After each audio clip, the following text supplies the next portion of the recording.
जय श्री राम। आज की कहानी है ननिहाल से लौटे भरत। राजा दशरथ को आशा थी कि सुमंत्र राम, लक्ष्मण और सीता को समझा बुझाकर अवश्य ही वापस ले आएंगे।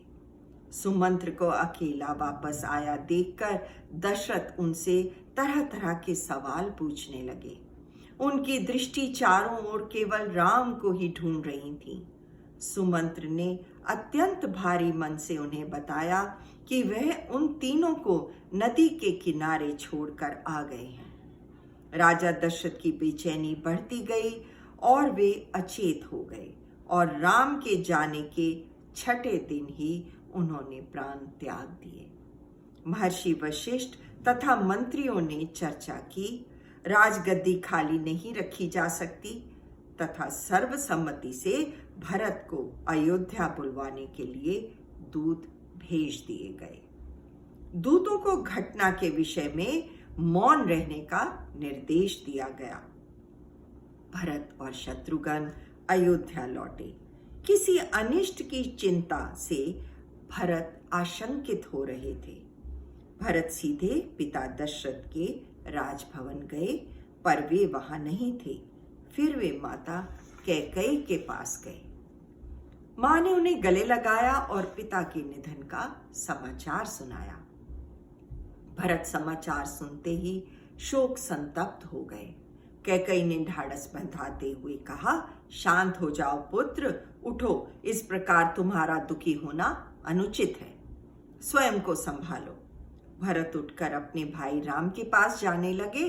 तब कैकेयी ने उन्हें लक्ष्मण और सीता के साथ वन जाने की बात बताई। कैकेयी भली भांति जानती थी भरत सीधे राम से मिलना चाहेंगे। भरत ने पूछा, पर वनवास क्यों? क्या भ्राता राम से कोई अपराध हो गया था?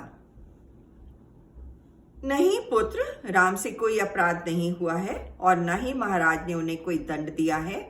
मैंने ही इसके लिए महाराज से कहा था। मुझे इसी में तुम्हारा हित दिखाई दिया। मैं तुम्हारा अहित नहीं देख सकती थी।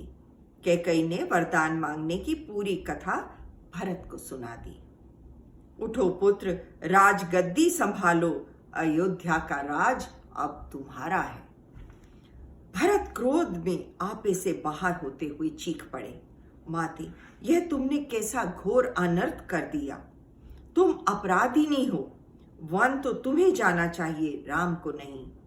पिता को खोकर, भाई से बिछड़कर मेरे लिए यह सब अर्थहीन है। मैं राजपद नहीं ग्रहण करूंगा। तुमने ऐसा सोचा भी कैसे? थोड़ा संयत होकर वे सीधा माता कौशल्या के पास गए और बच्चों की भांति रोने लगे। दुखी कौशल्या ने भरत को सांत्वना दी और कहा, पुत्र, अब तुम ही राज्य करो। कौशल्या की बातों से और भी दुखी हो भरत मां के चरणों पर गिरकर रोने लगे और कहा, मां, मैंने कभी भी ऐसा नहीं चाहा था। मुझे इन बातों की कोई जानकारी भी नहीं है। मुझे क्षमा करे, मुझे ये राज्य नहीं चाहिए। कौशल्या ने भरत को गले लगाया और समझा भरत तो निर्दोष है। अयोध्या का राज सिंहासन अब रिक्त था। मुनिवर ने भरत से कहा, वत्स, तुम राजकाज संभाल लो। मगर भरत ने अस्वीकार करते हुए कहा, मुनिवर, यह राज्य मेरे भ्राता राम का है। वही इसके अधिकारी हैं। मैं यह पाप नहीं कर सकता। हम सब वन जाएंगे और उन्हें वापस लेकर आएंगे। धन्यवाद।